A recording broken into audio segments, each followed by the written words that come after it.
नमस्कार दोस्तों, मैं राजेश खोदरे आप सभी का MGCI के YouTube चैनल पर बहुत बहुत स्वागत करता हूं।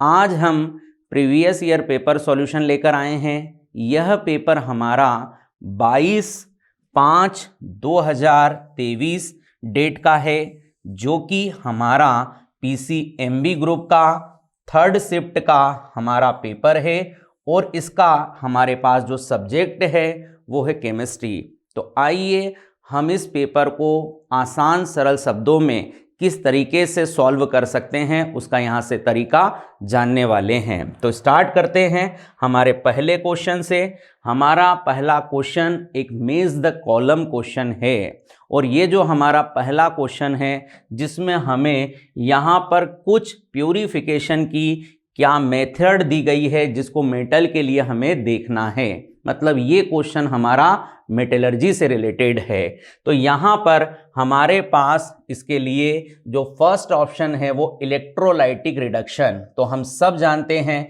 कि इलेक्ट्रोलाइटिक रिडक्शन से हम एल्यूमिनियम को प्योर करते हैं। ठीक, अगला है बेसमरीकरण या बेसमराइजेशन, जो कि हमारे लिए क्या बहुत सिंपल सा तरीका है और ये हम किसके लिए यूज़ करते हैं। तो ये हमारे पास कॉपर को क्या प्योर फॉर्म में लाने की एक मेथड होती है।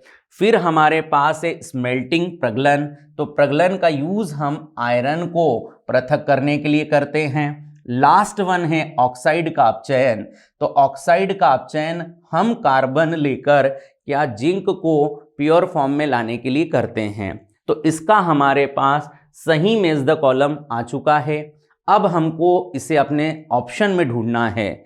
तो हमें ऑप्शन को क्या एक एक कर चेक करना होता है जब मेज द कॉलम टाइप का क्वेश्चन हो, क्योंकि कई बार होता है कि हमारा पहला ही मेज हमारे सही आंसर तक हमको पहुंचा देता है और ऐसा ना हो तो फिर सेकंड पर बढ़ेंगे, देन थर्ड। इससे हमारा टाइम यहाँ पर क्या होगा, सेव होगा। तो यहाँ पर हम लोग देखते हैं तो हमारा ए का सही मिलाप थर्ड है। उसके हिसाब से हम चारों ऑप्शन चेक करें तो ए और सी ही हमारे लिए करेक्ट हो रहा है। ठीक, अब सेकंड पर चलते हैं। सेकंड का सही मैच फोर्थ ऑप्शन हो रहा है।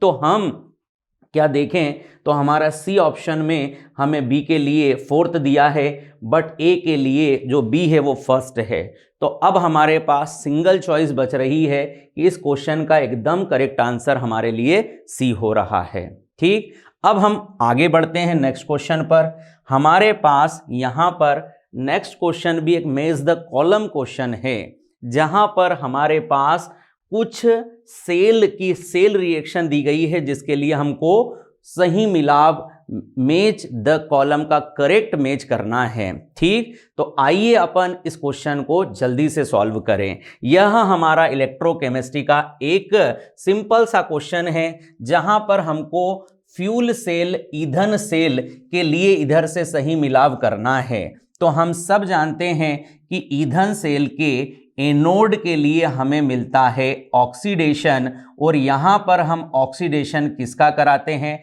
तो हमारे पास H2 गैस का एनोड पर ऑक्सीडेशन कर हमें हाइड्रोजन आयन प्लस क्या कुछ इलेक्ट्रॉन यहाँ से रिलीज कर दिए जाते हैं। ऑक्सीडेशन हम सब जानते हैं वह प्रोसेस जहाँ पर इलेक्ट्रॉन लूज किए जाए। अब इसका जो हमारे पास कैथोड इलेक्ट्रोड का रिएक्शन है वहां पर रिडक्शन हमको मिलने वाला है, जहां पर हम लोग O2 से ये जो हमारा 4 इलेक्ट्रॉन निकाला गया है उसको क्या गेन कराकर इस कैथोड की रिएक्शन को कंप्लीट करते हैं। तो हमारे पास यहाँ रिएक्शन के बाद क्या बचने वाला है 2s2o। ठीक, यहाँ रिएक्शन कर O2 प्लस 4H प्लस क्या वाटर बनाएगा। अब हमसे यहाँ पर अगर नेट सेल रिएक्शन लिखने को कहा जाए तो हम इसको बहुत इजीली लिख देंगे। ये 4H प्लस से 4H प्लस, ये 4 इलेक्ट्रॉन से 4 इलेक्ट्रॉन, मतलब सेल रिएक्शन हमारे पास होने वाली है 2s2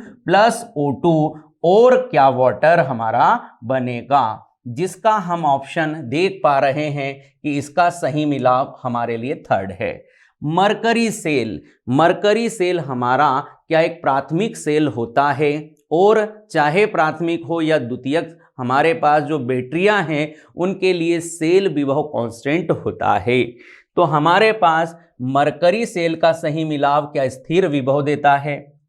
अब हमारे पास है लोकलांसी सेल। ये हमारा एक प्राथमिक सेल है जिसमें अमोनियम आयन को हम कैथोड पर लेकर इसका क्या कराते हैं, रिडक्शन, और जिंक को हम एनोड इलेक्ट्रोड पर लेकर क्या इसका ऑक्सीडेशन कराते हैं। मतलब यहाँ पर एनोड के लिए हम अगर रिएक्शन की बात करें तो यहाँ ऑक्सीडेशन होगा और ऑक्सीडेशन कर जिंक से हमें जिंक 2+ और साथ में 2 इलेक्ट्रॉन को क्या रिलीज कर दिया जाएगा। यह रिएक्शन हमारा लोकलेंसी सेल के एनोडिक इलेक्ट्रोड की है जो कि शायद हमारे पास यहाँ दी गई है। और इस तरीके से लास्ट जो हमारा ऑप्शन है क्या वो फर्स्ट के लिए हो जाएगा, अर्थात निकल कैडमियम सेल एक द्वितीयक सेल है जहां पर हम लोग क्या सेल को डिस्चार्ज होने के बाद पुनः रिचार्ज कर सकते हैं। ठीक, हमारे पास नेक्स्ट जो क्वेश्चन है देखें तो हमारे पास नेक्स्ट क्वेश्चन एक IUPAC नॉमेनक्लेचर के ऊपर है जहां पर हमें एक स्ट्रक्चर का क्या देखना है, नाम। तो हमारे पास जो दिया गया फॉर्मूला है CH3CH C2H5 और यहाँ पर CH2Br। यहाँ पर चेन में कोई भी PFG कोई भी मल्टीपल बॉन्ड नहीं है। हमारे पास एक फंक्शनल ग्रुप है जिसको हम हेलोजन के रूप में देखते हैं, बट ये ऑलवेज हमारे लिए सब्स्टिट्यूएंट का काम करता है, प्रतिस्थापी का काम करता है। तो हमें यहाँ पर एक लॉन्गेस्ट चेन को PCC के रूप में सिलेक्ट करना है। तो जो कि हम देख पा रहे हैं यहाँ पर हमारे पास क्या ये 4 कार्बन की लॉन्गेस्ट चेन हो गई। अब इसके लिए नंबरिंग जिधर से सब्स्टिट्यूएंट ग्रुप पास है वहां से लिखना है, तो 1 2 3 एंड 4। अब हमारे पास क्या इसके लिए 2 सब्स्टिट्यूएंट ग्रुप हो गए, एक मिथाइल और एक ब्रोमो। और हमें मालूम है सब्स्टिट्यूएंट को ऑलवेज क्या अल्फाबेटिकली ऑर्डर में लिखा जाता है। तो इसके लिए हमारे पास करेक्ट नेम क्या हो जाएगा, 1 ब्रोमो, और यहाँ पर हमारा 2 क्या हो जाएगा, मिथाइल, और हमारी चेन का PCC नंबर है 4 तो हो जाएगा ब्यूटेन। ये हमारा करेक्ट IUPAC नाम है जिसको हम जल्दी से अपने ऑप्शन से ढूंढें और अपने आंसर को कराएं। तो यहाँ पर 1 ब्रोमो 2 मिथाइल, यहाँ पर हमारा ब्यूटेन क्या फर्स्ट करेक्ट आंसर है। चलिए अगले क्वेश्चन की ओर देखें हमारे पास नेक्स्ट क्वेश्चन क्या है। तो हमारे पास यहाँ पर नेक्स्ट क्वेश्चन है aspartame is most successful artificial sweetener but is only limited to cold food and cold drinks because. मतलब एस्पार्टम हमारा एक कृत्रिम स्वीटनर है जिसका उपयोग हम केवल कम ताप पर ही कर सकते हैं, अधिक पर क्यों नहीं। उसके लिए हमें यहाँ पर क्या कुछ स्टेटमेंट दिया है, उसके लिए हमें उसका सही रीजन देखना है। तो भाई हम सब जानते हैं कि एस्पार्टम का अगर हम अधिक ताप पर यूज़ करेंगे तो उसके बॉन्ड जो हैं वो ब्रेक हो जाएंगे जिससे कि वह अनस्टेबल हो जाएगा, वह हमारे यूज़ हेतु नहीं रह पाएगा। तो हम यहाँ पर इसका करेक्ट आंसर अगर इसके रीज़न में देखें तो ये अनस्टेबल होता है एट कुकिंग टेम्परेचर, इसलिए अपन इसको कोल्ड कंडीशन में यूज़ करते हैं। ठीक, नेक्स्ट क्वेश्चन पर आगे बढ़ते हैं। हमारे पास अगला जो क्वेश्चन है वो है निम्नलिखित अभिक्रिया में X को उसकी ऑक्सीकरण संख्या के साथ पहचानिए। तो यहाँ पर अपने को एक रिएक्शन दी है, रिएक्शन में हमारा सही प्रोडक्ट क्या होगा, देन उसका ऑक्सीडेशन नंबर मैच करना है। ठीक, तो इस रिएक्शन को क्यों ना हम बैलेंस करके हमारे पहले उस प्रोडक्ट तक पहुँचे। तो हमारे पास 3Cl2 की रिएक्शन 6 सोडियम हाइड्रोक्साइड से कराई गई है जहाँ पर हमें प्रोडक्ट में क्या 5 मोल NaCl मिला है, साथ में हमारा क्या कोई X प्रोडक्ट और है और यहाँ पर है H2O। तो बहुत सिंपल सी रिएक्शन है, इसका क्या तरीका होना चाहिए, तो आप इसको बैलेंस कर लो। तो हमारे पास यहाँ पर क्या 3Cl2 में अर्थात 6Cl में से 5Cl का यूज हो चुका है। यहाँ पर 6 सोडियम एटम में से 5 सोडियम जो एटम है इनका क्या यूज हो चुका है, मतलब मेरे पास एक सोडियम एक क्लोरीन क्या रिमेनिंग है। और यहाँ पर मैं देख पा रहा हूँ कि 6 हाइड्रोजन और 3 ऑक्सीजन का भी यूज हो गया है, मतलब यहाँ से रिमेनिंग 3 ऑक्सीजन है, यहाँ से 1 Cl है और 1 Na है। तो हमारा जो यहाँ पर मिसिंग प्रोडक्ट है वो N क्या होने वाला है, हमारा ClO3 NaClO3 सोडियम हमारा हाइपोक्लोरेट, ये हमारा मिसिंग प्रोडक्ट है। ये तो हमने निकाल लिया। अब जल्दी से हम इसकी ऑक्सीडेशन स्टेट बना लेते हैं। तो यहाँ पर हमें मालूम है सोडियम +1 में है और यहाँ पर हमें क्या ये जो ऑक्सीजन दिख रहा है ये -2 में, तो -2 का इंटू 3 -6 में से +1 गया +5, मतलब हमारे पास इसका करेक्ट मैच आने वाला है बी। क्लियर। तो आइए नेक्स्ट क्वेश्चन पर आगे बढ़ते हैं। हमारा नेक्स्ट क्वेश्चन जो है वह है a drop of solution volume 0.05 ml contain 3.0 into 10 की power -6 mole of H plus ion if the rate constant of disappearance of H plus is 10 to the power 7 mole liter inverse second inverse, how long will be take H plus ion disappear time, मतलब मुझे विलुप्त होने में लगा समय निकालना है।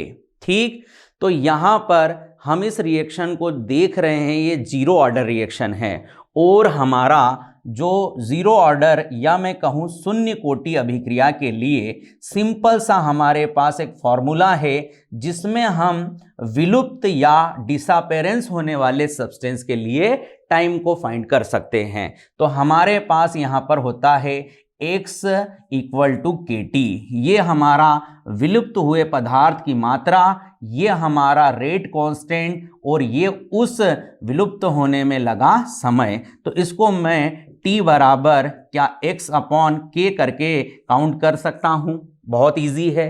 अब यहां पर आपको सबसे पहले x को फाइंड करना है, तो x के लिए आपके पास क्या मोलों का हमारे पास क्या दे रखा है, कंसंट्रेशन के लिए वैल्यू, तो यहां मोल कितना है, तो 3.0 इंटू 10 की पावर 6। अब ये मोल के लिए हम ये जो है हम कंसंट्रेशन जो विलुप्त हुआ है उसके लिए निकाल रहे हैं।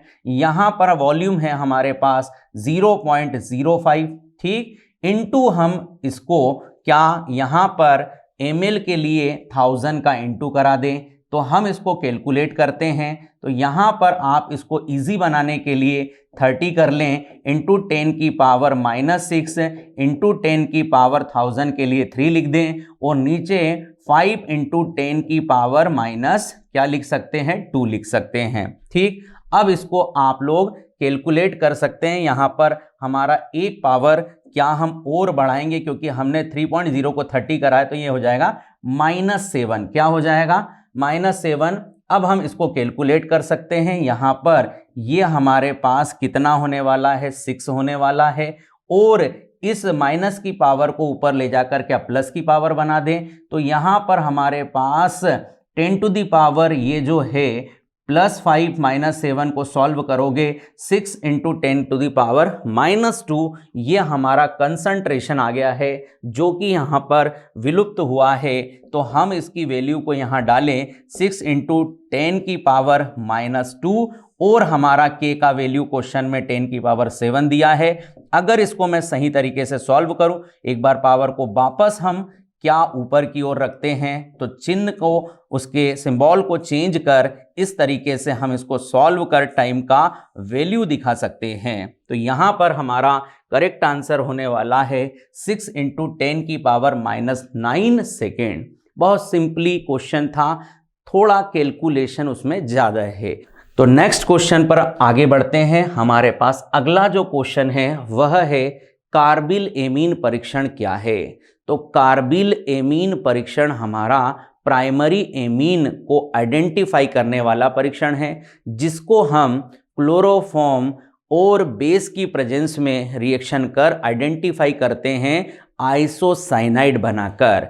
तो यहाँ पर हमें चेक करना है कि निम्न ऑप्शन में से हमारा कौन सा एक ऑप्शन प्राइमरी एमीन के लिए है। तो हमारे पास पहला है N methyl aniline.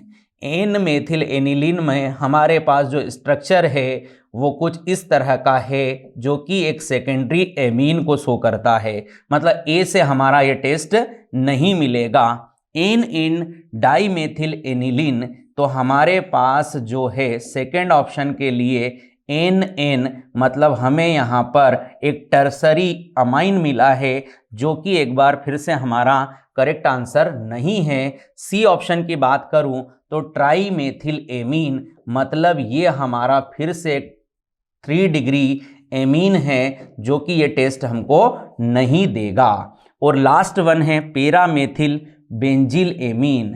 पेरामेथिल benzene amine मतलब पेरा पर मेथिल है यहाँ पर, और बेंजील एमीन मतलब CH2 के साथ NH2, मतलब यहाँ पर ये 1 डिग्री अमाइन हो गया है। ये हमारे लिए क्या ये टेस्ट देगा। ठीक है, हमें सर कैसे मालूम चला कि ये प्राइमरी, सेकेंडरी और टर्सरी एमीन है? तो आप सिंपली यहाँ पर नाइट्रोजन कितने कार्बन से जुड़ा है, यह उसकी डिग्री को क्या आइडेंटिफाई करने का तरीका है। अगर नाइट्रोजन पर 1 कार्बन है 1 डिग्री, 2 कार्बन है 2 डिग्री एंड 3 कार्बन के साथ 3 डिग्री।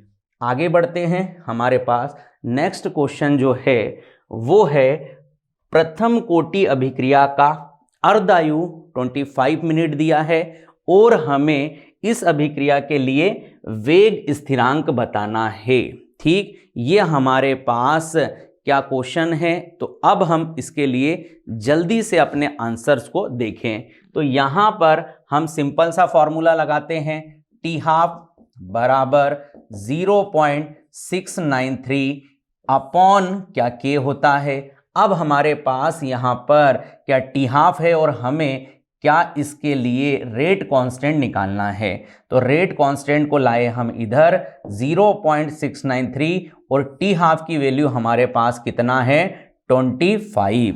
ठीक, अब हम इस 25 को कैसे सॉल्व करें, तो आप यहाँ पर इसको सिंपल करने के लिए 69.3 और यहाँ पर 25 कर लो, इंटू 10 की पावर कितना कर लो ऊपर -2। आपका सॉल्यूशन यहाँ पर आ चुका है। यहाँ पर आप इसको कैलकुलेट करोगे तो ये आपका क्या 2.8 टाइम्स में कंप्लीटली कट जाएगा और इंटू 10 की पावर -2। तो आपका करेक्ट आंसर यहाँ पर हो जाएगा 2.8 into 10 to the power -2 minute inverse. ठीक, अगला क्वेश्चन हम देखते हैं। अगला क्वेश्चन हमारे पास जो है वो है glucose does not react with, और हमारे पास 4 ऑप्शन है।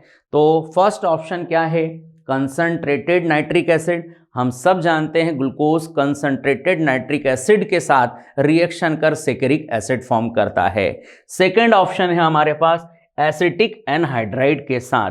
तो हम ये भी जानते हैं कि एसिटिक एनहाइड्राइड या एसिटिल क्लोराइड के साथ हमारा ग्लूकोज पेंटा एसिटेट ग्लूकोज फॉर्म करता है। सी ऑप्शन हमारे पास है हाइड्रोक्सिल एमीन के साथ। तो हाइड्रोक्सिल एमीन के साथ ग्लूकोज का ग्लूकोज ऑक्सिम बनता है। मतलब ये फर्स्ट तीनों ऑप्शन से हमें ग्लूकोज की रिएक्शन मिलती है, बट हमारा ग्लूकोज सोडियम बाईसल्फाइड के साथ अपनी रिएक्शन नहीं करता है, क्योंकि इसमें हमारा क्या होता है रीअरेंजमेंट, जो कि ग्लूकोज के एल्डिहाइडी ग्रुप से पॉसिबल नहीं होता है। ठीक, तो इसका करेक्ट आंसर होने वाला है डी। नेक्स्ट क्वेश्चन पर हम आगे बढ़ते हैं। हमारे पास अगला जो क्वेश्चन है वो the standard reduction potential SN4 plus से हमें SN2 प्लस में, और इसके लिए वोल्टेज दिया है। आगे क्रोमियम 3 प्लस को क्रोमियम में चेंज करा है, इसका भी हमें क्या पोटेंशियल -0.74 दिया है। हमें इसके लिए सेल रिएक्शन लिखना है। तो सबसे पहला काम क्या है, इलेक्ट्रोकेमिकल सीरीज हमें अच्छे से याद होना चाहिए, ताकि ऐसे क्वेश्चन को हम क्विक और विद इन मिनट में कर सकें। अब कैसे? तो अब हमें मालूम है कि ये जो Cr है वो इलेक्ट्रोकेमिकल सीरीज में क्या हमारा ऊपर होता है, किसके? हमारे इस एसेन अर्थात टिन के। और हम ये भी जानते हैं कि जो इलेक्ट्रोकेमिकल सीरीज में ऊपर है, जिसका रिडक्शन पोटेंशियल कम है, वो हमारा एनोड की तरह बिहेव करता है, जिस पर हमें ऑक्सीडेशन मिलता है। और जो इलेक्ट्रोकेमिकल सीरीज में नीचे की ओर होता है वह हमारा एज अ कैथोड वर्क करता है, इस पे हमें रिडक्शन मिलता है। तो हम चेक करें तो यहां पर हम देख पा रहे हैं कि ये तो हमारा क्या रिडक्शन शो कर रहा है, बट ये भी रिडक्शन शो कर रहा है। तो इसको आपको चेंज करना है, क्योंकि यहां मिलेगा ऑक्सीडेशन। तो ये जो हमारा प्रोसेस होगा वो Cr से Cr+3 और यहां से 3 इलेक्ट्रॉन को लूज कराया जाएगा। ठीक है, अब हम इसका सेल रिएक्शन लिख सकते हैं। तो सेल रिएक्शन लिखने का बहुत सिंपल सा तरीका है, ABC। Anodic reaction, salt bridge लगाओ और कैथोडिक रिएक्शन लिखो। एनोड पर ऑक्सीडेशन चल रहा है, क्या हो रहा है? Cr से हमारा Cr3+ बन रहा है, यहां पर हमने लगाया सॉल्ट ब्रिज, यहां पर हमारा Sn4+ से क्या हमारा Sn2+ बन रहा है, जो कि रिडक्शन को शो कर रहा है। अब इस हमारे मेज को अगर हम चेक करें तो बिल्कुल हमारा जो सी ऑप्शन है क्या सेम इस तरह की सेल रिप्रेजेंटेशन में है। ठीक, हमारा नेक्स्ट जो क्वेश्चन है, हमारे पास निम्न लिखित कथनों में कौन सा कथन उत्प्रेरक के लिए सही है? हमें कैटेलिस्ट के लिए करेक्ट स्टेटमेंट देखना है। तो आइए चेक करते हैं। फर्स्ट स्टेटमेंट है, किसी अभिक्रिया को उत्प्रेरित करने के लिए उत्प्रेरक का बहुत अधिक मात्रा लेना होता है। बिल्कुल ऐसा नहीं होता, हमको लिटिल अमाउंट में कैटेलिस्ट को किसी रिएक्शन को कैटेलाइट करने के लिए लगता है। सेकंड हमारा ऑप्शन है, समान अभिकारक भिन्न उत्प्रेरक को प्रयोग करने पर भिन्न उत्पाद देता है। बिल्कुल 100% करेक्ट स्टेटमेंट है। हमने कई ऑर्गेनिक रिएक्शन में देखा है, जैसे हम एल्कीन को KMnO4 एसिडिक मीडियम में लें तो उसका प्रोडक्ट अलग जाएगा, और वही मैं एक रिड्यूसिंग एजेंट लगाकर रिएक्शन लूं तो उसका प्रोडक्ट अलग जाएगा। मतलब वहां कैटेलिस्ट का बहुत बड़ा रोल है। ठीक, अगला हमारा जो क्वेश्चन है वह यहां पर ऑप्शंस जो है अगला, उत्प्रेरक उत्प्रेरण क्षमता रसोवशोषण की प्रबलता पर निर्भर नहीं करती, जबकि ये स्टेटमेंट भी गलत है, करती है। अगला हमारे पास जो स्टेटमेंट है वो है, उत्प्रेरक अभिक्रिया के पहले और अभिक्रिया के बाद समान नहीं रहते। बिल्कुल ये स्टेटमेंट भी रॉन्ग है। आपका उत्प्रेरक जो रिएक्शन के प्रारंभ में था वही रिएक्शन को कंप्लीट करने के बाद भी रहेगा, उसमें कहीं भी कोई चेंज नहीं आएगा, क्योंकि वो नेक्स्ट टाइम फिर रिएक्शन के लिए अवेलेबल रहेगा। तो इसका हमारे लिए सही आंसर बी ऑप्शन होने वाला है। नेक्स्ट क्वेश्चन पर आगे बढ़ते हैं। अगला हमारे पास जो क्वेश्चन है वह है, लाफिंग गैस हास्य गैस का रासायनिक सूत्र बताना है। तो ये तो हम सब लोगों ने पढ़ रखा है। ये हमारा क्या एक नाइट्रस ऑक्साइड होता है, जो कि हमें N2O के फॉर्म में मिलता है। एक न्यूट्रल हमारा नाइट्रोजन ऑक्साइड है और कलरलेस भी हमारा ऑक्साइड है, और नेचर में ये हमारा क्या डायमैग्नेटिक होता है, प्रतिचुंबकीय होता है। चलें नेक्स्ट क्वेश्चन पर, सिंपल सा क्वेश्चन था। अगला क्वेश्चन देखो, एथेनॉल और एसीटोन के मिश्रण को वाष्प दाब वक्र में उसके घटकों से उच्च होता है क्योंकि। अब हमारे पास राउल्ट का जो हमारा अनादर्श नॉन आइडियल सॉल्यूशन होता है, क्या वो हमको दो तरह से दिखेगा, एक पॉजिटिव डेविएशन और एक नेगेटिव। तो थोड़ा सा इसको अपन एक्सप्लेन कर लेते हैं। अब हम जब दो लिक्विड को मिलाते हैं तो उनके बीच का अट्रैक्शन अगर यहाँ पर ज़्यादा है उनके प्योर फॉर्म के अट्रैक्शन से, तो हम कहेंगे कि यहाँ पर वेपर प्रेशर कम आएगा। वेपर प्रेशर क्या आएगा, कम आएगा हमारा, और बॉइलिंग पॉइंट क्या हो जाएगा, यहाँ पर वेपर प्रेशर कम मतलब बॉइलिंग पॉइंट आएगा ज़्यादा।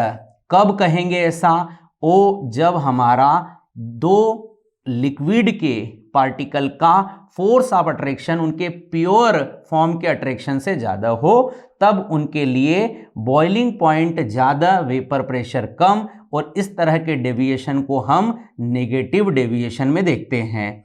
बट हमको यहाँ पर पॉजिटिव डेविएशन को पूछा गया है, तो जस्ट इसके अपोजिट रिएक्शन हमको दिखने वाली है। जबकि हमारा ए और बी लिक्विड के बीच के पार्टिकल का फोर्स ऑफ अट्रैक्शन उनके प्योर फॉर्म में ए और बी के अट्रैक्शन से क्या हो, कम हो, मतलब ये इजीली अपने बॉन्ड को क्या कर दे, ब्रेक। तो यहाँ पर बॉइलिंग पॉइंट इनके लिए कम, किंतु वेपर प्रेशर क्या होगा, पहले से ज़्यादा, और ऐसे डेविएशन को हम पॉजिटिव डेविएशन में देखेंगे। ठीक, मतलब हमारा आंसर क्या होने वाला है, ए और बी के बीच वीक अट्रैक्शन होता है। तो आइए इसको हम सर्च कर लें 4 ऑप्शन में। तो हमारे पास ए ऑप्शन ही क्या करेक्ट आंसर है, अणुओं के मध्य दुर्बल अन्योन्य क्रिया। अगला क्वेश्चन देखें, तो सिंपल सा एक क्वेश्चन है जिसमें MnO4 माइनस से हमें क्या चेंज Mn2+ के लिए करके दिया जा रहा है कि 2 मोल से प्राप्त करने के लिए आवश्यक आवेश की मात्रा। ठीक है, तो इस तरह के क्वेश्चन में हम लोग जानते हैं कि जब हमारा 1 मोल चार्ज के लिए हम कोई वैल्यू लिखते हैं तो वो 1 फेराडे या 96,500 क्या हम कूलाम बोलते हैं। अब हमको देखना है कि यहाँ कितना मोल हमारा चेंज आया है नंबर ऑफ इलेक्ट्रॉन का, उतना हमें वहाँ पर क्या चार्ज देखना है। तो हम पहले तो चेंज इन ऑक्सीडेशन निकालेंगे। तो MnO4 माइनस के अंदर हम बात करें तो Mn का ऑक्सीडेशन नंबर +7 मिलेगा, और Mn हमारा जो है +2 के लिए हम डायरेक्ट देख पा रहे हैं +2 है।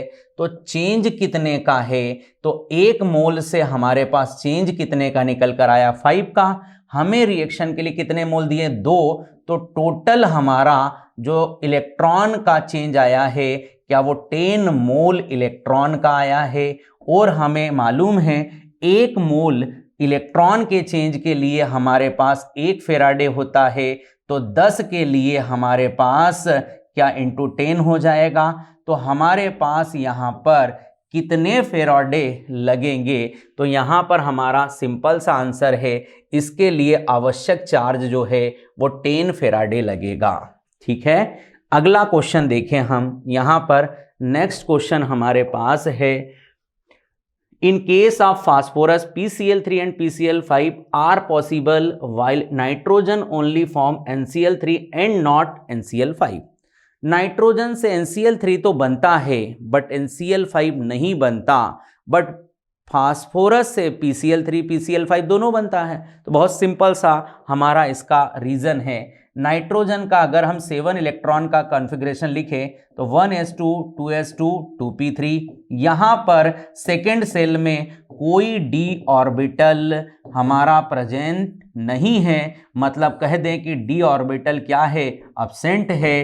तो ये अपनी मैक्सिमम वैलेंसी क्या 300 करेगा। बट फास्फोरस की बात करें तो फास्फोरस का इलेक्ट्रॉनिक कॉन्फ़िगरेशन है 1s2 2s2 2p6 3s2 3p3, यहाँ पर 3d हमारा प्रेजेंट है, जिसके कारण ये अपनी मैक्सिमम वैलेंसी को क्या 5 शो कर सकता है। तो यही वो रीज़न है जिसको हम NCl5 नहीं बनता उसके संदर्भ में कह सकते हैं कि N के पास हमारा d ऑर्बिटल क्या होता है, अब्सेंट। तो हम सही आंसर को चूज करें। यहाँ से नाइट्रोजन परमाणु में रिक्त d कक्षक नहीं होता, जबकि फास्फोरस के पास होता है। ठीक है, आइए नेक्स्ट क्वेश्चन पर बात करते हैं। हमारे पास नेक्स्ट क्वेश्चन है, हार्मोन जो शरीर में वसा, प्रोटीन, कार्बोहाइड्रेट के उपापचय को नियंत्रित करता है और ऊर्जा निष्कासित करता है। ठीक है, तो हम हर हार्मोन के क्या फंक्शन को देखें और हमारे आंसर को चूज करें। तो देखिए हमारे पास पहला क्या है, यहाँ पर थायरॉक्सिन, जो कि थायराइड ग्लैंड से हमें सीक्रेट करके दिया जाता है, स्त्रावित करके दिया जाता है, जो कि हमारे शरीर में उपापचय का काम करता है। मतलब फर्स्ट ऑप्शन ही हमारा आंसर है। बट सेकेंड, इंसुलिन जो हमारे ब्लड में शुगर को क्या कंट्रोल करने का काम करता है, एड्रेनलिन हमारे जो एक्सप्रेशन है, हमारे जो हाव भाव है उनको क्या शो करने वाला हार्मोन है, और हमारा एस्ट्राडाइओल ये एस्ट्रोजन फीमेल हार्मोन होता है। ठीक, तो हमारा इस क्वेश्चन के लिए सही आंसर क्या थायरॉक्सिन होने वाला है। देखें नेक्स्ट क्वेश्चन को, तो यहां पर हमारे पास नेक्स्ट क्वेश्चन है, निम्न रूपांतरण में उपयुक्त अभिकर्मक है, the appropriate reagent for the following conversion. हमारे पास क्या टालुइन दिया है और हमें यहाँ पर पेराक्लोरोटालुइन बनाकर दिया जा रहा है। तो बहुत सिंपल सी ये रिएक्शन है, जहाँ पर हम बात कर रहे हैं कि ये जो हमारा मिथाइल ग्रुप है क्या इस रिंग पर +H शो करेगा, और +H शो करने के कारण हमारी ये जो रिंग है ये अर्थोपेरा पर क्या इलेक्ट्रॉन डेंसिटी को बढ़ा देगी, जिससे किसी इलेक्ट्रोफाइल के लिए अटैक बढ़ जाएगा। तो अब इस पर हम इजीली किसी इलेक्ट्रोफाइल अर्थात जो हमारे पास Br2 और FeCl यहाँ पर 3 है, इसकी प्रेजेंस में हम Br की बॉन्ड को ब्रेकिंग कर यहाँ से Br क्या हमारा एक इलेक्ट्रोफाइल जनरेट करेंगे, जो कि हमारा अर्थो पोजीशन पर अटैक कर हमारे पास और पेरा पोजीशन पर अटैक कर क्या प्रोडक्ट बनाएगा। तो इसके हमारे पास 2 प्रोडक्ट बनेंगे, एक बन जाएगा अर्थोब्रोमोटोलुइन और एक बन जाएगा पेराब्रोमोटालुइन। तो इसमें अगर हम मेजर पर चले तो यहाँ पर हमारा ये जो प्रोडक्ट है डिस्टेंस के कारण रिपल्शन कम पेरा के लिए, और यही हमारा मेजर प्रोडक्ट बनेगा इस रिएक्शन के लिए। तो हमारा सही एकदम जो आंसर है वो सी होने वाला है। बहुत सिंपल सी हमारी रिएक्शन है, ए इलेक्ट्रोफिलिक हमारा सब्स्टिट्यूशन रिएक्शन होता है। ठीक, नेक्स्ट क्वेश्चन की बात करते हैं। फ्रेडलिक अधिशोषण समतापी वक्र में 1/n का मान क्या होता है। तो सबसे पहले हम फ्रेडलिक इक्वेशन की बात करें तो x/m = k p⁻1/n।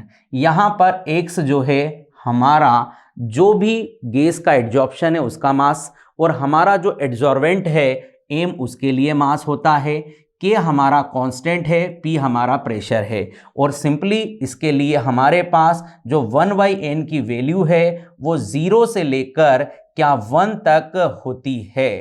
ठीक है, और इसका हमारा एक इस तरीके से जो है रिएक्शन के लिए कर्व बनता है, जिसके हम 3 पॉइंट क्या प्रेशर के अलग अलग वैल्यू के लिए निकालते हैं। ठीक, तो बहुत सिंपल सा क्वेश्चन था जिसका आंसर हमारे लिए क्या यहाँ पर सी होने वाला है। ठीक, तो नेक्स्ट क्वेश्चन पर आगे बढ़ते हैं।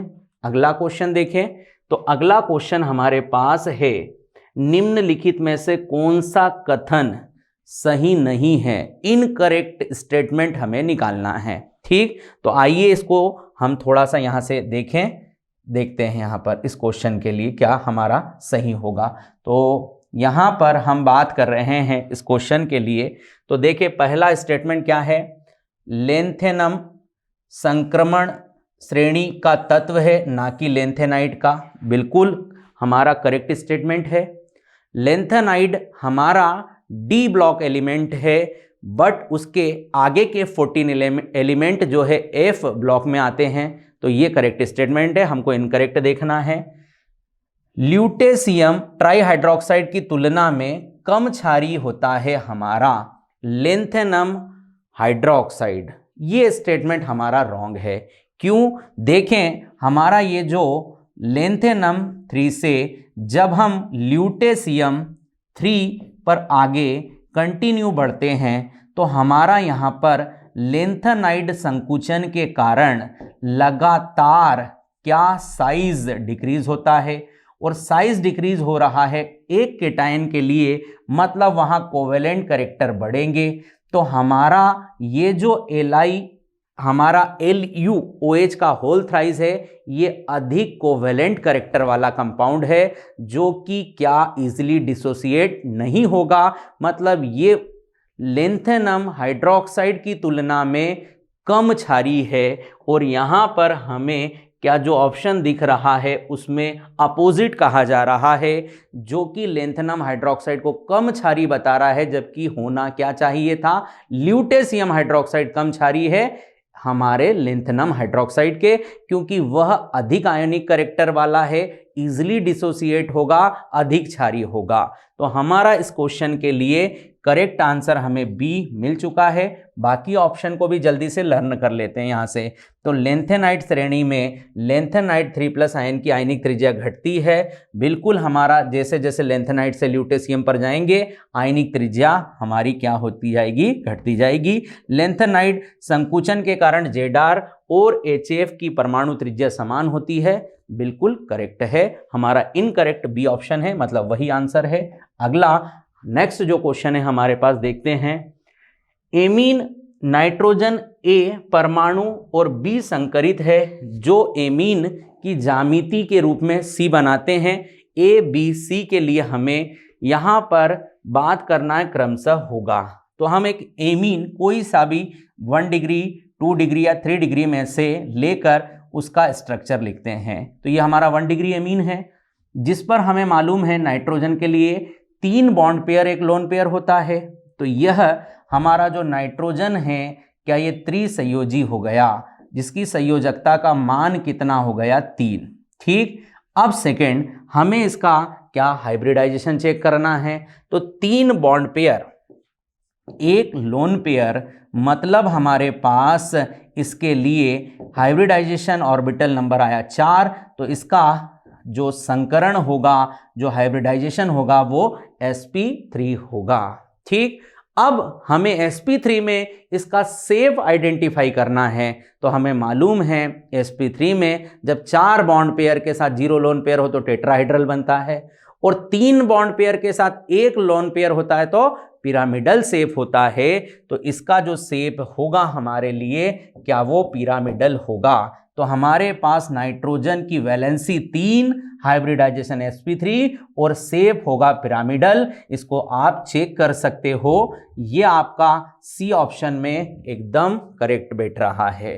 अगला क्वेश्चन देखते हैं। हमारे पास नेक्स्ट क्वेश्चन जो है वह है acetaldehyde and benzaldehyde can be best distinguished by. कौन इनको आसानी से हमें विभेद करके देगा।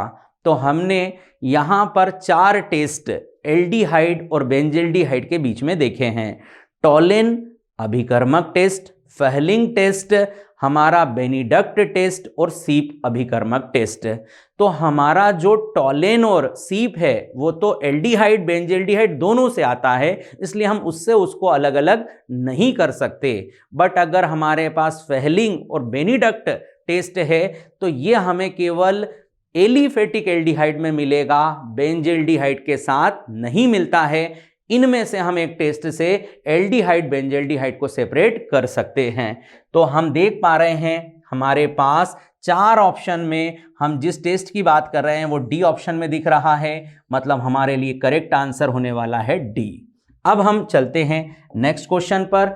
हमारे पास नेक्स्ट क्वेश्चन है यहां पर, Which of the following is not correct about the order of reaction? निम्नलिखित में से कौन सा कथन अभिक्रिया की कोटि के लिए सही नहीं है। सही नहीं है ये ध्यान रखना है। कई बार हम जल्दबाजी में क्वेश्चन को सही तरीके से रीड ना कर पाने के कारण आंसर आते हुए भी क्या आंसर को गलत करके आते हैं। तो हमें शांति से चीजों को पढ़कर अपने आंसर को करना है ना। तो यहां देखेंगे वेग नियम अभिव्यक्ति के लिए अभिक्रिया की कोटि किसी अभिकारक की मोलर सांद्रता के घात के योग के बराबर होती है। तो यह तो एक करेक्ट स्टेटमेंट है, इसलिए हम इसे अपना आंसर नहीं कहेंगे। किसी संतुलित रासायनिक अभिक्रिया की कोटि सदैव उसके अभिकारक के स्टाइकियोमेट्रिक गुणांक के योग के बराबर होती है। तो ये वाली स्टेटमेंट हमारी हो रही है गलत। क्या हमारी जो रेट लॉ है उसके अकॉर्डिंग हम बात करें तो हम कोई भी रिएक्टेंट का जो स्टोइकियोमेट्रिक कोएफिशिएंट है उसको कभी भी रेट के लिए हम पावर नहीं बनाते हैं। हम उसके लिए एक सिंपल वैल्यू क्या अज्यूम करते हैं जो प्रैक्टिकली हमको मिलती है। तो यहाँ पर हमारा बी जो है इनकरेक्ट है, यही हमारा आंसर है। ठीक, आगे हम नेक्स्ट क्वेश्चन पर बढ़ते हैं। नेक्स्ट क्वेश्चन हमारे पास जो है वो है सल्फर का वह ऑक्सो अम्ल जिसमें सल्फर परमाणु पर इलेक्ट्रॉन का एकाकी युग्म क्या उपस्थित हो। तो आइए फटाफट में सारे स्ट्रक्चर आपको बना देता हूं जिससे आपको आपका आंसर दिखे। तो यहां पर हमने क्या H2SO4 के स्ट्रक्चर की बात करी, तो यहां इस तरीके से हमारा क्या H2SO4 स्ट्रक्चर होता है जहां सल्फर पर कोई लोन पेयर नहीं है। अगर हम बात करें H2SO3 की, तो यहाँ पर हम अगर इस स्ट्रक्चर को बनाते हैं तो ये हमारा H2SO3 का स्ट्रक्चर है जहाँ पर हमारा सल्फर एक लोन पेयर रखता है। अगर हम किसका स्ट्रक्चर शो करें, यहाँ पर मार्शल एसिड का H2S2O8 का, तो हमारे पास कुछ स्ट्रक्चर इस तरीके से यहाँ हमें मिलने वाला है। यह हमारा हो गया मार्शल एसिड का, यहाँ पर भी सल्फर के ऊपर कोई लोन पेयर नहीं है। अगर मैं इसे किसके लिए बनाता हूँ H2S2O7 के लिए, तो यहाँ पर अगर हम इस स्ट्रक्चर को देखें तो यहाँ पर भी आपको सल्फर पर कोई लोन पेयर नहीं दिख रहा है। तो इसके लिए आपका करेक्ट जो आंसर है वो होने वाला है बी। नेक्स्ट क्वेश्चन पर आगे बढ़ते हैं। हमारे पास नेक्स्ट क्वेश्चन जो है वो है the cell reaction occurring at anode in the electrolysis of aqueous NaCl solution is. मतलब हमें NaCl के जली विलयन पर विद्युत अपघटन कर क्या क्या मिलने वाला है। तो बहुत सिंपल सा हमारा क्वेश्चन है। NaCl को हम ब्रेक करेंगे तो हमारा Na प्लस और क्या बनेगा भाई, Cl यहाँ पर माइनस बन जाएगा, Cl यहाँ पर माइनस होगा और वाटर का हमारा हाइड्रोलिसिस पर H प्लस और OH माइनस बनता है। हमारा यहाँ पर जो एनोड पर है वो क्या Cl माइनस पहुँचेगा, Cl माइनस एनोड पर जाकर अपने आप को क्या इलेक्ट्रॉन डोनेट कर न्यूट्रल करेगा। तो यहाँ पर हमारा 1/2 Cl2 के साथ एक इलेक्ट्रॉन को लूज कराया जाएगा। ये हमारा एनोड पर मिलने वाला रिएक्शन है।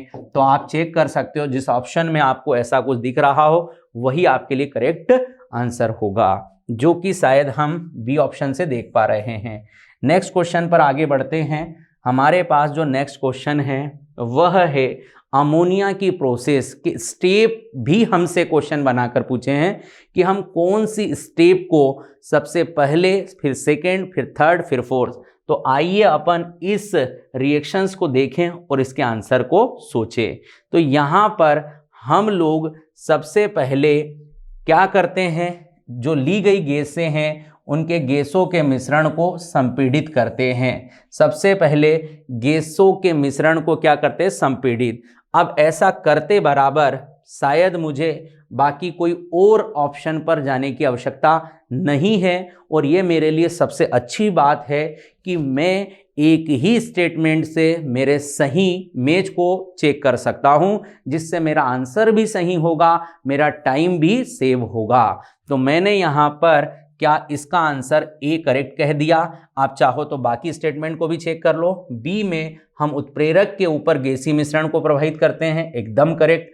फिर हमारे पास आएगा ए वाला, गैसों के मिश्रण को आपस में संघनित करा जाता है, उन पर प्रेशर लगाकर उनको पास लाकर रिएक्शन के लिए तैयार किया जाता है। देन लास्ट में गैसों के मिश्रण का पुनः चक्रण कर प्रोडक्ट को फॉर्म किया जाता है। ठीक, तो हमने क्या पहले ही मैच से हमारे सही आंसर को बना लिया था। तो आप भी इसी तरह की थिंकिंग को रखकर क्वेश्चन करेंगे तो आपको ज़्यादा बेनिफिट मिलने वाला है। आगे बढ़ते हैं। हमारे पास नेक्स्ट क्वेश्चन जो है, निम्नलिखित में से कौन सा दोष KCl क्रिस्टल द्वारा प्रदर्शित किया जाता है। तो भाई KCl से हमको दो तरह के दोष मिलते हैं, एक तो शॉटकी त्रुटि, शॉटकी डिफेक्ट, देन एक मिलता है धातु आधिक्य दोष। तो मैं जल्दी से सारे जो भी हमारे यहाँ पर क्या है डिफेक्ट उनकी बात कर दूं। तो शॉटकी हमारा जो दोष या डिफेक्ट है, इसमें एक पॉजिटिव और एक नेगेटिव आयन अपने क्रिस्टल को क्या छोड़कर वहाँ पर वॉइड उत्पन्न करते हैं, रिक्तिकाएं उत्पन्न करते हैं, जिससे उसके घनत्व में कमी आती है। ठीक है। अब यहाँ पर अगला जो है फ्रेंकल दोष, इसमें हमारे पास जो है हमारा इस डिफेक्ट के लिए मेटल अपने क्रिस्टल को छोड़ता नहीं है, बल्कि वह केवल अपने इंटर स्पेशियल स्पीसीज जो स्थान है या कहें अंतराकाशी स्थान है वहाँ पर आ जाता है। इस दोष में हमारा डेंसिटी मास में कोई चेंज नहीं होता है और ये KCl के साथ नहीं आता। ये जनरली हमको साइज इक्वल वाले क्या मेटल नॉन मेटल में मिलता है। यहाँ पर धातु आधिक्य के दोष में दो तरीके से होता है, या तो मेटल का एक्सेस हो जाता है या फिर कोई हमारा नेगेटिव आयन अपनी पोजीशन को छोड़ क्या अपने क्रिस्टल से बाहर चला जाता है। तो इस तरीके से हमारा मेटल एक्सेस डिफेक्ट होता है। और मेटल न्यून दोष में हमारे पास क्या एक ही मेटल का अधिक वैलेंसी वाला कोई मेटल आकर क्या यहाँ पर मेटल न्यून दोष उत्पन्न करता है। तो हमारा KCl क्या दो तरह के डिफेक्ट को शो करता है, एक तो शॉर्ट की और दूसरा मेटल एक्सेस। तो इसका सही आंसर जो हमें दिख रहा है क्या A और C दोनों, जो कि B ऑप्शन में है। नेक्स्ट क्वेश्चन पर बात करता हूं। अगला जो हमारा क्वेश्चन है वो देखें यहाँ पर हम, तो सिल्वर के साइनाइड निष्कर्षण प्रक्रिया में प्रयुक्त होने वाला ऑक्सीकारक और अपचायक। तो साइनाइड प्रक्रम में ऑक्सीकारक का काम एक ऑक्सीजन करता है और रिडक्शन का काम आपका जिंक करता है। तो बहुत सिंपल सा क्वेश्चन था। इसका सही आंसर हमारे पास क्या होने जा रहा है, O2 and zinc. Next question पर बात करते हैं। तो हमारे पास जो नेक्स्ट क्वेश्चन है आइए देखें। तो हमारे पास यहाँ पर among the following identify the condense polymer. Condense polymer क्या होता है, जिसमें हम दो मोनोमर यूनिट को कंबाइन करने के लिए किसी स्मॉल यूनिट को क्या करें, एलिमिनेट करें, इसे बोलते हैं कंडेंस पॉलीमर। बट अगर मैं केवल पाई बॉन्ड को ब्रेक कर सिग्मा से दो स्पीसीज को क्या करूं, ऐड करूं, तो हम बोलते हैं उसको एडिशन पॉलीमर। तो आइए फटाफट हम बात कर लेते हैं। तो हमारा बेकेलाइट जो है क्या एक कंडेंस पॉलीमर है। इसमें हम फिनॉल और फॉर्मेल्डिहाइड, फिनॉल और फॉर्मेल्डिहाइड को कंडेंस कर वाटर मॉलिक्यूल कर क्या इस पॉलीमर को फॉर्म करते हैं। हमारे पास यहाँ पर टेफ्लॉन के लिए क्या एक एडिशन हमारा जो है क्या पॉलीमर है, जिसमें हम क्या टेट्राफ्लोरोएथीन को यहाँ पर ऐड कर, अर्थात यहाँ पर पाई को हम लोग ब्रेक कर सिग्मा से जोड़ते हैं इस पॉलीमर के लिए। हमारा मेलामाइन फॉर्मेल्डिहाइड रेजिन, जिसमें हम मेलामाइन क्या लेते हैं, मेलामाइन, और यहाँ पर मेलामाइन के साथ फॉर्मेल्डिहाइड होता है, जिसको कि क्या हम लोग कंडेंस कर क्या आपस में जोड़ते हैं। तो ये भी एक कंडेंस पॉलीमर है। हमारा नाइलोन टू नाइलोन 6 अमीनो केप्रोइक अम्ल, अमीनो केप्रोइक अम्ल, और ये हमारे पास ग्लाइसिन, कौन, ग्लाइसिन, जो कि हमारा NH2CH2COOH है, इसका एक कंडेंस पॉलीमर होता है नाइलोन 2,6, जो कि एक हमारा बायोडिग्रेडेबल पॉलीमर भी होता है। ब्यूना N ब्यूना S, इसके लिए हम स्टाइरिन और ब्यूटा 1,2 डाइन, ब्यूटा 1,2 डाइन को आपस में क्या एडिशन कर क्या ऐड कर पॉलीमर बनाते हैं। तो इन 5 ऑप्शन में हमारे पास 2 एडिशन पॉलीमर है और 3 कंडेंस है। तो कंडेंस के लिए हम हमेशा क्या कोई स्मॉल यूनिट को एलिमिनेट कराते हैं, तो वो हमारे पास बेकेलाइट में होगा, मेलामाइन फॉर्मेल्डिहाइड रेजिन में होगा और नाइलोन 2,6 में होगा। तो इसका करेक्ट आंसर होने वाला है A, C and D। Next question पर आगे बढ़ते हैं। हमारा नेक्स्ट क्वेश्चन है, a compound firms hexagonal closed packing structure, what is the number of tetrahedral bond in 0.8 मोल। तो हमें इस क्वेश्चन में सबसे पहले दिए गए मोल में एटम निकालना है, और जब एटम आ जाएगा तो हमें मालूम है कि हेक्सागोनल क्लोज पैकिंग के लिए जो हमारा नंबर ऑफ एटम है सेम नंबर में ऑक्टाहाइड्रल बॉन्ड होती है, but tetrahedral bond twice time होती है, मतलब दोगुना हमारी टेट्राहेड्रल बॉइड होती है। तो आइए अपन इस क्वेश्चन को करते हैं एससीपी के लिए। तो यहाँ पर हमारे पास मोल कितना है, 0.8 मोल। अब इसका हम एटम बनाना चाहते हैं, तो हम सब जानते हैं मोल को एटम में लाने के लिए एवोगेड्रो संख्या से मल्टीप्लाई करो। तो यहाँ पर 0.8 इंटू 6.023 इंटू 10 की पावर 23। यहाँ पर हमने जब इसका इंटू किया तो 4.8 इंटू 10 टू दी पावर 23 हमारा क्या एटम आ गया। अब हम जानते हैं कि हमारे पास एससीपी का जो भी नंबर ऑफ एटम है उसके लिए जो टेट्राहाइड्रल बॉइड होती है वो 2 टाइम्स होती है। ठीक, तो यहाँ पर हम लोग क्या करेंगे, 2 इंटू यहाँ पर इस नंबर को इंटू करा दो 2 से, तो 4.8 इंटू 2, यहाँ पर हमारे पास क्या आंसर आ चुका है, 9.6 इंटू 10 की पावर 23 टेट्राहाइड्रल बॉइड होगा। ठीक, तो ये हमारे पास सिंपली इस क्वेश्चन का आंसर होगा। तो जो भी एटम है उसका हम ट्वाइस टेट्राहेड्रल बॉइड के लिए करते हैं। ठीक,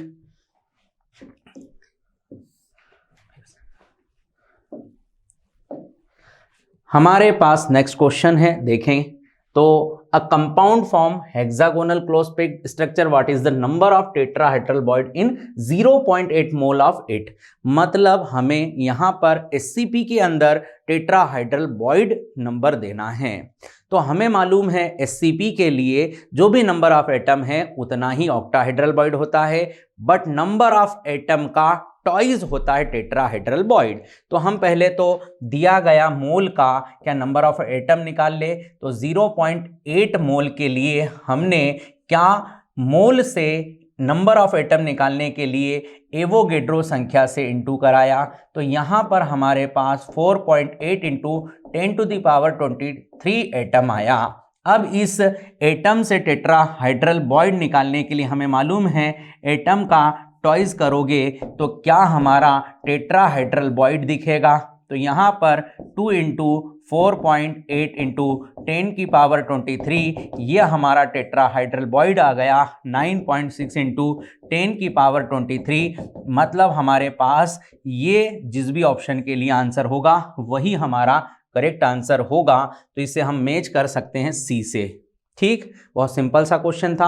अगर ऑक्टाहेड्रल बॉइड पूछता तो सेम नंबर ऑफ एटम के इक्वल बता देते और टोटल बोलता तो दोनों को काउंट करके बता देते। नेक्स्ट क्वेश्चन पर आगे चलते हैं। हमारे पास नेक्स्ट क्वेश्चन जो है यहां पर मेज the list first with second, और यहां पर कुछ गेस और उन गेस के लिए हेनरी कांस्टेंट वैल्यू दी गई है। तो हमारा हेनरी कांस्टेंट क्या है भाई, तो अपन पहले उसका जो फॉर्मूला हमारे पास है P बराबर क्या हेनरी कांस्टेंट इंटू यहाँ पर हम लोग X, जो कि हमारे पास वाटर के अंदर जो भी डिसॉल्व गैस है उसका मोल फ्रिक्शन है, यहाँ पर प्रेशर हेनरी कांस्टेंट। तो हमने इस रूल में क्या देखा कि जितना ज़्यादा किसी गैस के लिए हेनरी कांस्टेंट वैल्यू होती है उस गैस की सॉल्युबिलिटी उतनी कम होती है। ठीक, जिसका हमारे पास एक ऑर्डर होता है, जिसकी अगर हम बात करें तो हमारे पास हीलियम के लिए सबसे ज़्यादा हेनरी कांस्टेंट होता है हीलियम गैस के लिए।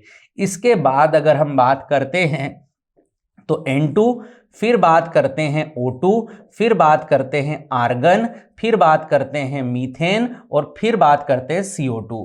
तो सबसे ज़्यादा हेनरी कांस्टेंट हमारे पास किसका होता है, तो वो है हीलियम गैस का।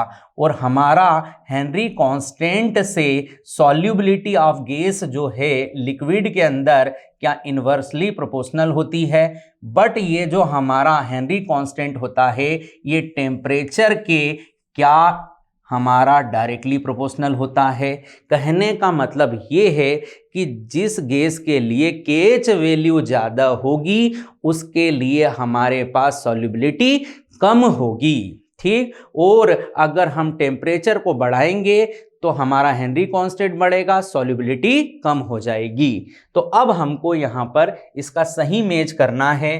तो सबसे अगर हम लोग यहाँ पर क्या, यहाँ CO2 आएगा, यहाँ पर हम सबसे कम केज किसी गैस के लिए देखते हैं तो वो CO2 का है। अब आप इससे चाहो तो अपने मैच द कॉलम को सर्च कर सकते हो। तो यहाँ पर हमारे पास डी का फर्स्ट हम देख रहे हैं, 2 A और B ऑप्शन में है, मतलब हमको और भी गैसों का मैच करना है। तो हमें मालूम है हीलियम का सबसे ज्यादा होता है, मतलब B के लिए हमारे पास A ऑप्शन का, मतलब A जो है उसके लिए सेकेंड ऑप्शन का होना यहां हमारे लिए सही मैच होगा। तो हम देख पा रहे हैं A का सेकेंड यहां पर है, ठीक, और यहां पर D का फर्स्ट और D का फर्स्ट, मतलब ये 2 मैच से हमारा सही आंसर अभी हमें नहीं मिला। अब हम N2 पर आते हैं। तो N2 का कम टेम्परेचर पर हेनरी कांस्टेंट कम होगा, टेम्परेचर बढ़ाने पर हेनरी कांस्टेंट ज्यादा होगा। तो यहां पर अगर 293 केल्विन पर अगर मुझे इस N2 का हेनरी कांस्टेंट वैल्यू देखना है तो ये होगा। तो अब चेक करते हैं। तो यहां पर अब हमारे पास जो C के लिए थर्ड और यहां C के लिए फोर्थ, मतलब A एकदम करेक्ट हमारा आंसर है। तो कैसे मैंने इस क्वेश्चन को किया समझ में आया। हमारे पास एक केज का क्या प्रैक्टिकली वैल्यू दिया गया है, जिसको हम लोग याद करके रखेंगे तो हम किसी भी मैच द कॉलम टाइप के क्वेश्चन को बड़े इजीली यहां पर मैच कर सकते हैं, ठीक। तो सबसे ज्यादा सॉल्युबिलिटी कार्बन डाइऑक्साइड की और सबसे ज्यादा हेनरी कांस्टेंट हमारे हीलियम गैस का होता है। नेक्स्ट क्वेश्चन पर आगे बढ़ते हैं। हमारे पास नेक्स्ट क्वेश्चन है basic hydrolysis of ester product. तो हमारे पास एस्टर है भाई RC डबल बॉन्ड OOR। इसका हम 2 तरह से हाइड्रोलिसिस करा सकते हैं, एक एसिडिक मीडियम देन एक बेसिक मीडियम। हमसे क्वेश्चन में बेसिक पूछा है, तो बेसिक के साथ आपका कार्बोक्सिलेट आयन एंड क्या यहां पर एल्कोहल फॉर्म होता है। बट अगर हम इसका एसिडिक मीडियम में हाइड्रोलिसिस कराएं तो एक तो एसिड फॉर्म होगा और हमारे पास एक होगा अल्कोहल। क्लियर।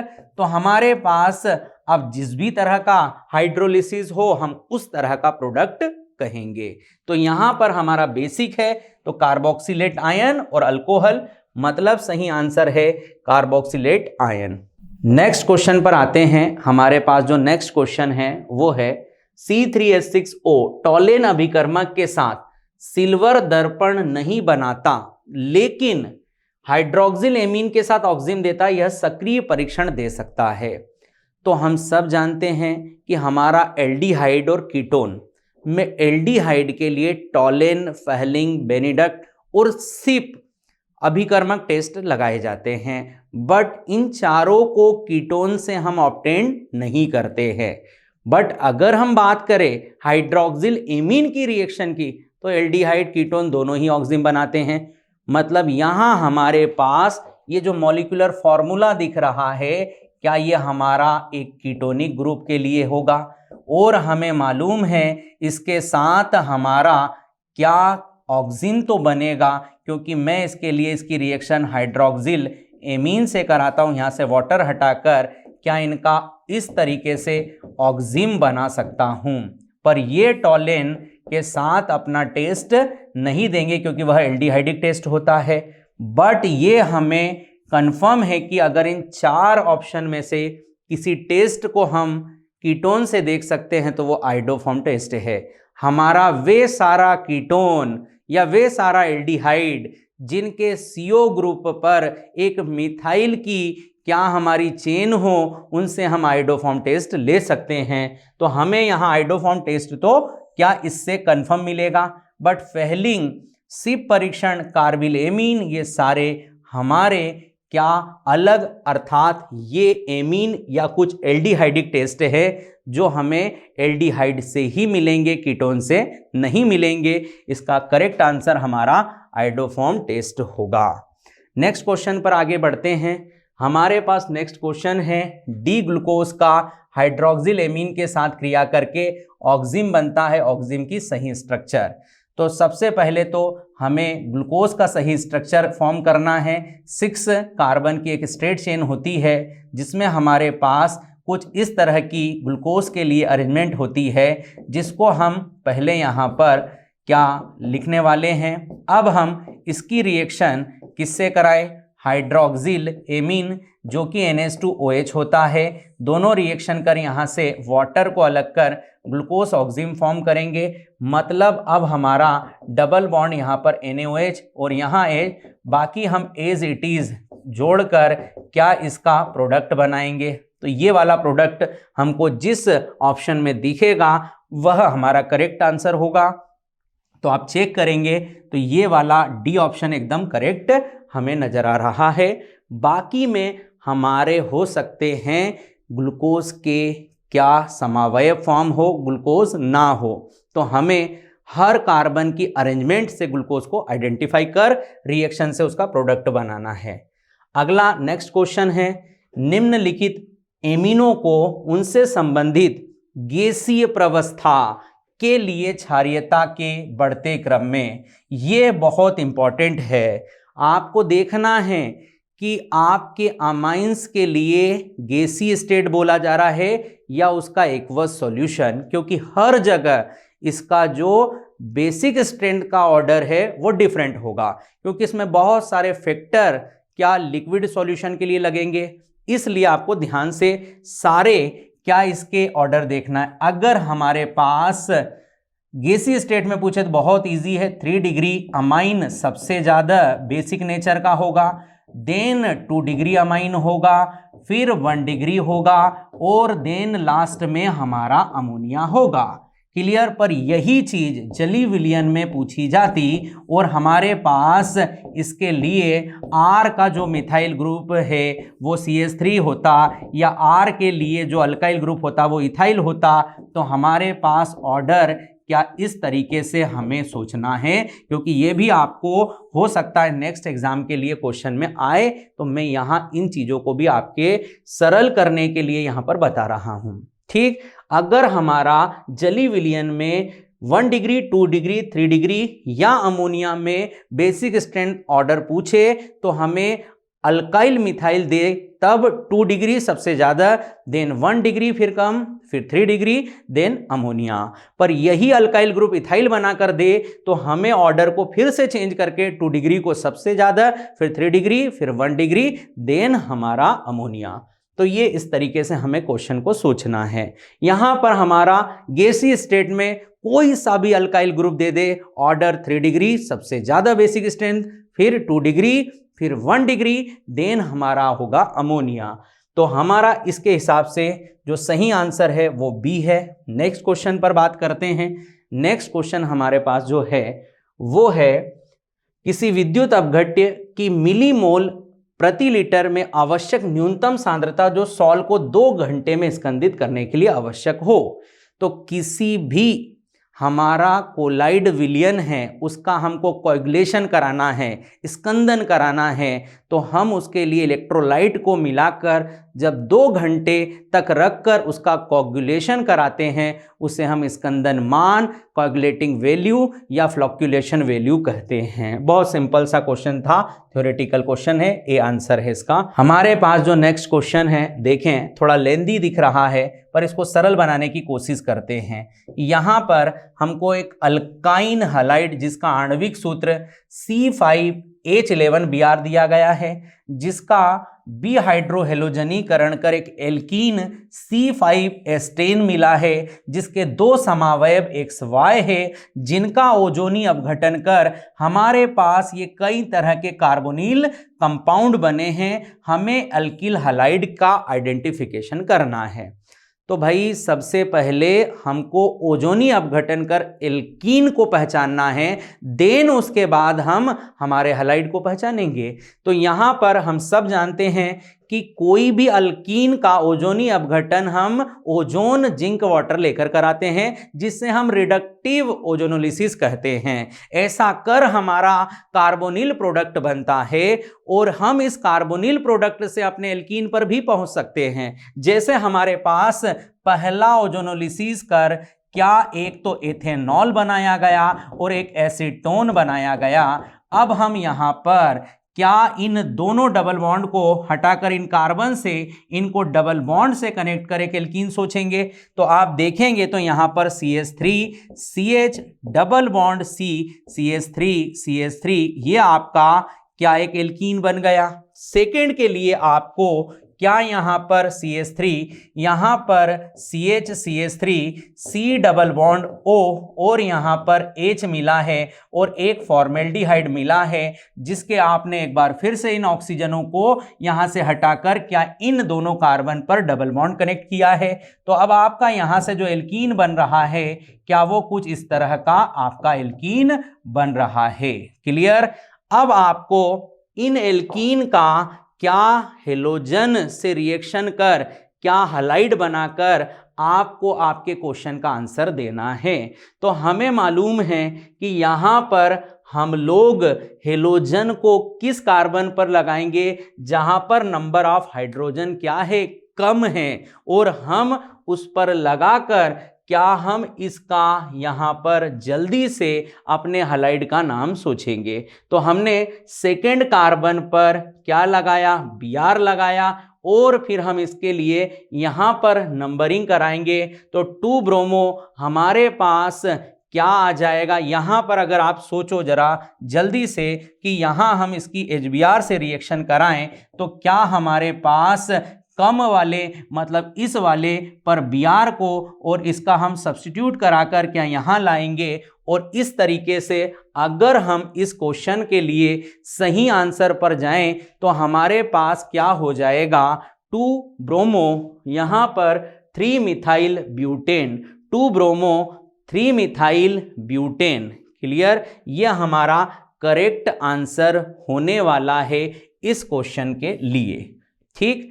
अब अगले क्वेश्चन पर जाते हैं। अगला क्वेश्चन जो हमारे पास है वो है निम्नलिखित विद्युत अपघट्यों में किस यौगिक का स्कंदन AgI प्लस सॉल के लिए हमारे पास अधिकतम होगा। तो हमें यहां पर क्या ये कोलाइड विलियन चैप्टर से क्वेश्चन आया है और एक पॉजिटिव कोलाइड सॉल का स्कंदन सबसे ज्यादा हमें किस इलेक्ट्रोलाइट से मिलेगा, ये हमारा क्वेश्चन हमसे पूछ रहा है।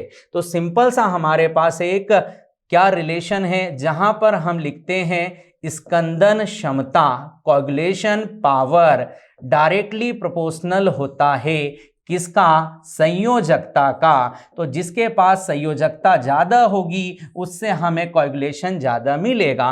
तो हम इसको ब्रेक कर लेते हैं। ये हमारा पॉजिटिव है, हमें नेगेटिव आयन का चार्ज देखना है। तो यहाँ सल्फर -2 है, यहाँ पर PO4 3- मिलेगा, यहाँ पर SO4 2- मिलेगा, यहाँ Cl-। हमें कोई भी इलेक्ट्रोलाइट में क्रिस क्रॉस कर पॉजिटिव नेगेटिव आयन के लिए चार्ज से उसका वैलेंसी चेक करना है। ठीक है। तो हम देख पा रहे हैं बी ऑप्शन के लिए हमारे पास नेगेटिव आयन के लिए संयोजकता वैलेंसी सबसे ज्यादा है, मतलब इसका कोएगुलेशन सबसे ज्यादा होगा। तो इसका करेक्ट आंसर हमारे पास क्या होगा, बी।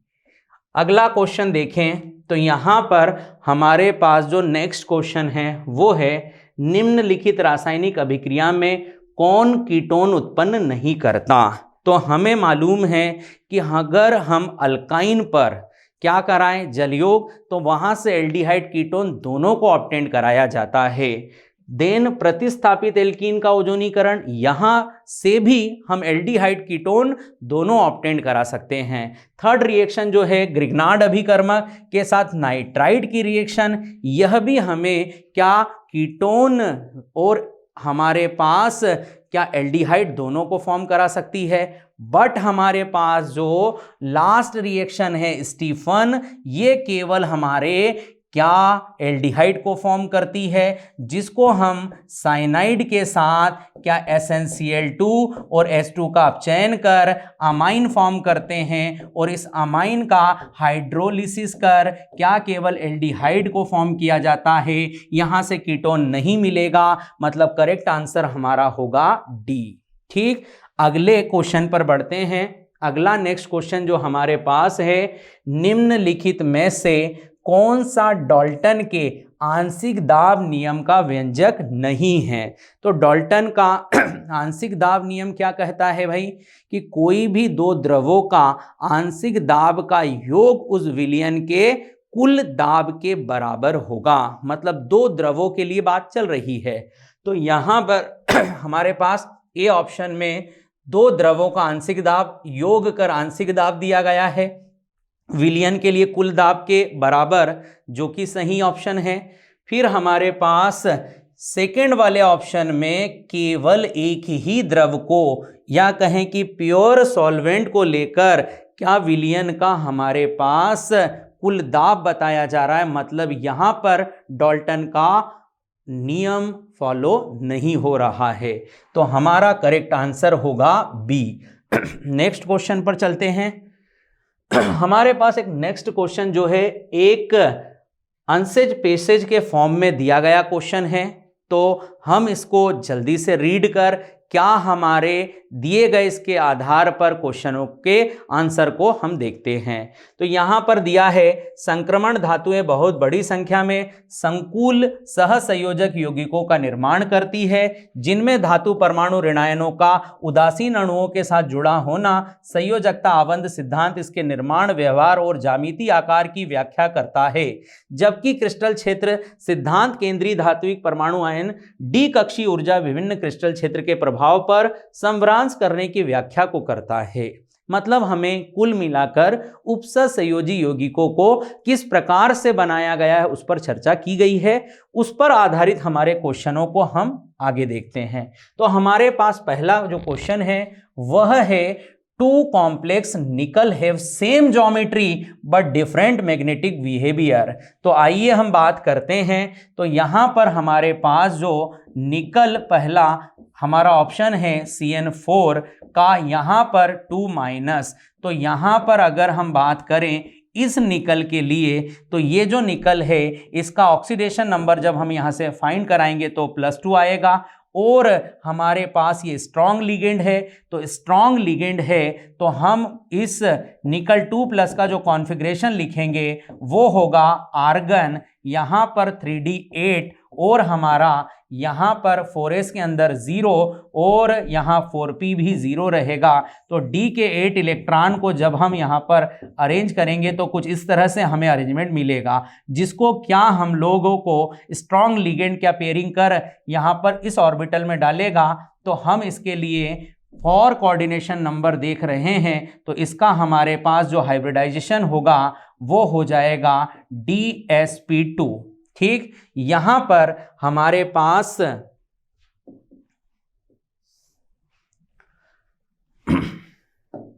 नेक्स्ट क्वेश्चन देखें हमारे पास जो है। तो नेक्स्ट क्वेश्चन हमारे पास निकल के दो संकुल की ज्यामिति समान है लेकिन चुंबकीय गुण भिन्न है, इस पर हमको क्वेश्चन पूछा है। तो हम यहां पर अगर ए ऑप्शन की बात करें तो निकल का चार्ज निकालेंगे +2 आएगा। तो निकल +2 के लिए अगर हम कॉन्फ़िगरेशन लिखते हैं तो आर्गन आएगा 3D8 हमारा 4s वैकेंट है, 4p वैकेंट है, देन 4d वैकेंट है। अगर हम D के 8 इलेक्ट्रॉन को इसमें अरेंज करते हैं 1 2 3 4 एंड 5 तो हमारे पास यहाँ पर क्या इस तरीके से 8 इलेक्ट्रॉन को अरेंज किया जाएगा। अब चूंकि हमारा लिगेंड जो है बेटा क्या एक स्ट्रॉन्ग लिगेंड है, तो स्ट्रॉन्ग लिगेंड यहाँ पर क्या कराएगा पेयरिंग। तो ये वाला इलेक्ट्रॉन हम यहाँ शिफ्ट कराएंगे। तो हमारे पास D के लिए जो कॉन्फ़िगरेशन बनेगा क्या वो कुछ इस तरीके से यहाँ रहने वाला है। ठीक, अब हमारे पास एक D एक S और 2p लेकर यहाँ हमारा हाइब्रिडाइजेशन DsP2 आएगा। अगर हम इसके नेचर की बात करें तो ये हमारा एक डायमैग्नेटिक नेचर का होगा। नेक्स्ट पर बात करते हैं। हमारे पास यहाँ पर क्या निकल का ऑक्सीडेशन स्टेट 0 है। तो यहाँ पर हमारा आर्गन क्या 4s2 3D8 और 4p हमारा वैकेंट है। अगर मैं इसके D इलेक्ट्रॉन को अरेंज करूं तो यहाँ पर हमारे ये D के 8 इलेक्ट्रॉन इस तरीके से फिल किए जाएंगे। अब हमारा 4s के दोनों इलेक्ट्रॉन को स्ट्रॉन्ग लिगेंड क्या यहाँ शिफ्ट कराएगा। और अब हमारा कोऑर्डिनेशन नंबर कितना है 4, तो हम 4s का 1 और 4p का 3 यहाँ से क्या ये जो है वैकेंट ऑर्बिटल लेकर इसका हाइब्रिडाइजेशन sp3 बनाने वाले हैं। अब हमारे पास सी जो ऑप्शन है वहां पर निकल का ऑक्सीडेशन नंबर एक बार फिर से +2 आने वाला है। तो आर्गन हमारे पास 3D8 और 4s के पास 0, 4p 0 रहने वाला है, 4d 0। तो d के 8 इलेक्ट्रॉनों को अपन इस तरीके से अरेंज करने वाले हैं 1 2 3 4 एंड 5 6 7 8। अब हमारे पास जो लिगेंड है आप देख सकते हो क्लोरीन है जो कि वीक लिगेंड है, तो यहाँ पेयरिंग नहीं होगी, मतलब S का 1 और P का 3 हम यहाँ पर ऑर्बिटल लेकर इसका हाइब्रिडाइजेशन sp3 बनाएंगे। क्लियर। लास्ट हमारे पास है निकल 6, तो इसके लिए तो हमारे पास क्या हाइब्रिडाइजेशन डिफरेंट टाइप का हो जाएगा, तो हम इसको यहां से नहीं भी सोचेंगे तो काम हो जाएगा। अब आपका क्वेश्चन क्या है, जिनका संकरण सेम हो पर उसका चुंबकीय नेचर डिफरेंट हो। तो यहां पर देखो तो ये जो है आपका निकल, हमारा जो कार्बोनिल का टेट्रा फॉर्म है ये कैसा है, डायमैग्नेटिक नेचर का है, बट Cl के साथ ये क्या है, पैरामैग्नेटिक है, बट दोनों का हाइब्रिडाइजेशन क्या है, सेम। तो हमारे पास इसके लिए करेक्ट आंसर क्या बी और सी वाला ऑप्शन होने वाला है, मतलब इसका सही आंसर हमारे लिए सी होगा। नेक्स्ट क्वेश्चन पर चलते हैं। नेक्स्ट क्वेश्चन हमारे पास है, निम्न संकुलों में कौन सा युग्म केंद्रीय धात्विक आयन के संकरण के लिए सही मिलान नहीं करता है। ठीक, तो आप यहां देखो तो यहां निकल के साथ लिगेंड का जो कोऑर्डिनेशन नंबर है 6 के लिए sp3d2 बिल्कुल करेक्ट है। फिर यहां पर हमारे पास कोबाल्ट के लिए फिर से लिगेंड का जो कोऑर्डिनेशन नंबर है वो 6 के लिए sp3d2 बिल्कुल करेक्ट है। यहां पर हम लोग बात करें तो कॉपर के लिए हमारे पास कोऑर्डिनेशन नंबर कितना है, 4 स्ट्रॉन्ग लिगेंड के साथ क्या dsp2 बनाएगा, बिल्कुल करेक्ट है।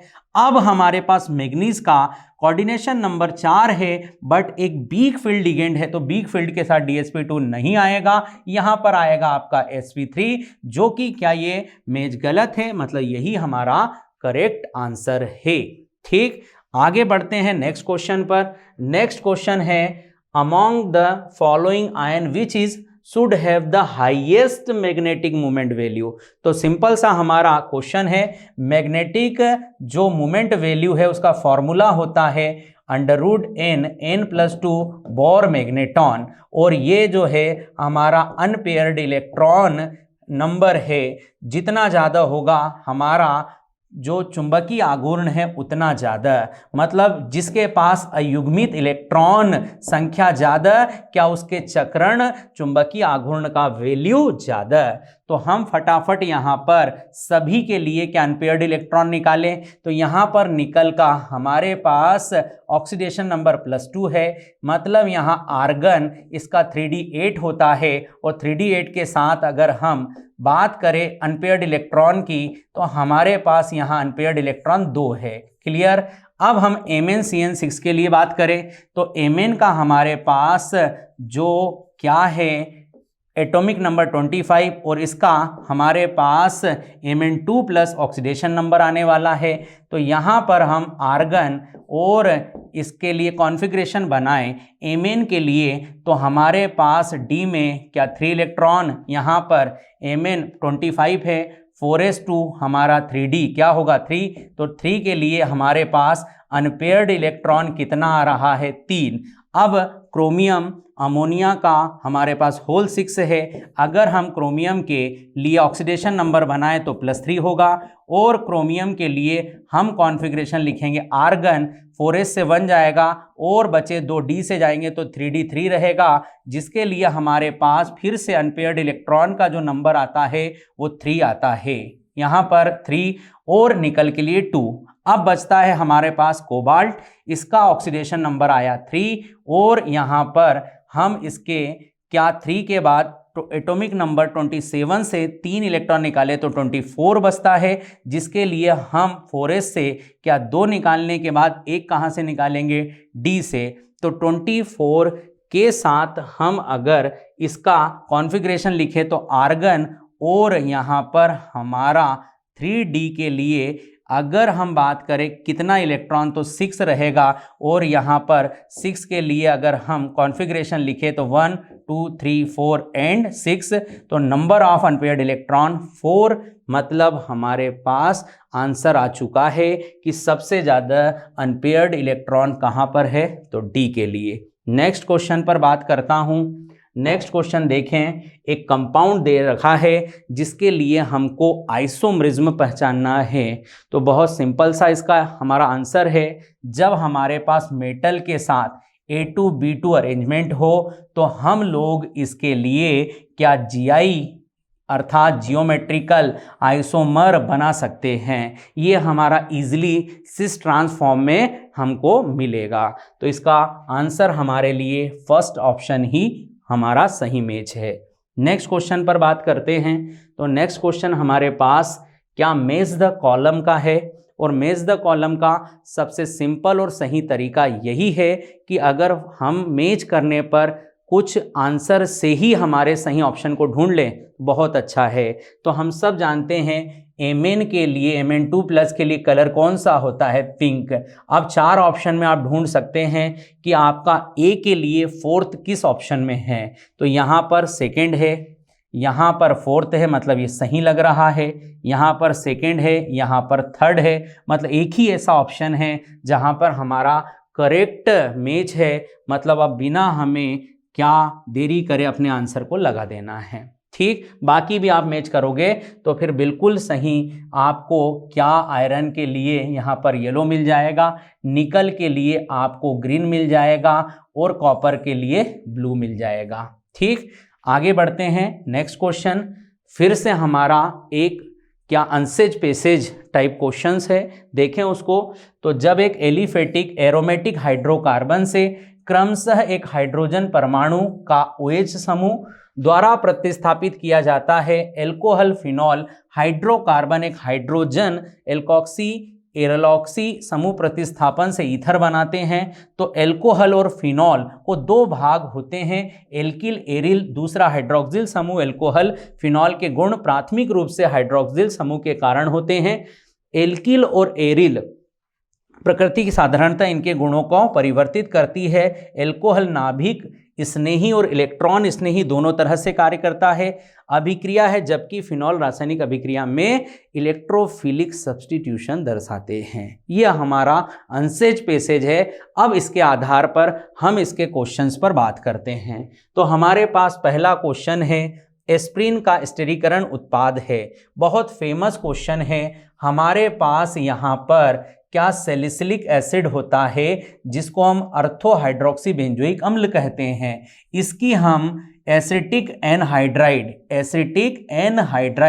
या एसिटिल क्लोराइड के साथ रिएक्शन कराते हैं। यहाँ से रिएक्शन के बाद हमको एसिटिल सैलिसिलिक अम्ल मिलता है। यहाँ से H यहाँ से Cl हटाकर हम इसका प्रोडक्ट बनाते हैं कुछ इस तरह से OOC CH3 और यहाँ COOH। इसको बोलते हैं एसिटिल सैलिसिलिक अम्ल, जो कि हमारा एस्प्रिन होता है, जो कि हमारा फीवर में दी जाने वाली क्या मेडिसिन होती है, जिसका हमें स्ट्रक्चर, नाम और कई तरह के क्वेश्चन अब तक पूछे गए हैं।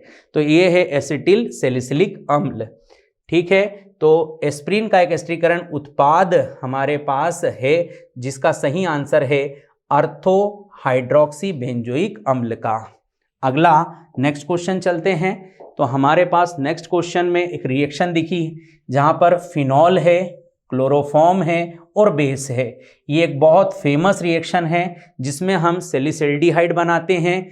अगर कार्बन टेट्राक्लोराइड आ जाता तो हम सैलिसिलिक एसिड बनाते हैं। ये हमारा रिमर टिमर रिएक्शन है जिसका इंटरमीडिएट हमारे पास डाइक्लोरोकार्बीन होता है, और ये हमारा क्लोरोफॉर्म का एक बहुत इंपॉर्टेंट रिएक्शन है। तो इसका आंसर हम सीधा ही राइमर टाइमर रिएक्शन के लिए दे सकते हैं। नेक्स्ट क्वेश्चन हमारे पास जो है वो एक स्ट्रक्चर है जिसका हमको क्या IUPAC नेमिंग कराना है। तो हमारे पास एक क्लोज्ड चेन है, एक ओपन चेन। ओपन चेन में हमारा PFG है, मतलब हमें यहाँ से PCC बनाना है। तो ये हमारा 3 कार्बन का पीसीसी है, यहां से हमने नंबरिंग करा दी।